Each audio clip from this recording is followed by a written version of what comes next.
ఈ సంవత్సరం అన్న ఒక మంచి అమ్మాయిని పరిచయం చేసి పెళ్లి చేసేయచ్చు కదా. చిన్న రిక్వెస్ట్.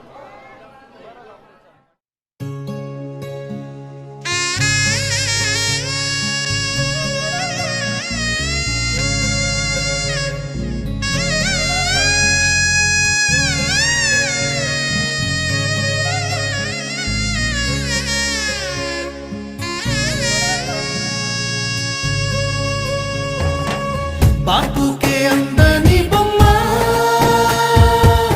ఈ రోజే మురిసే నా జన్మ ఎవరైనా ఎదిరిస్తానమ్మా నా ప్రాణం నీదేను యమ్మా సిరులైనా సరిపోతాయా నీ చిరునవ్వులకు కల నిజమై నిన్ను గెలిచేటి అదృష్టం నాదే నాలోనే దాగుందమ్మా ఆ రూపం నీదే ఏ బాధ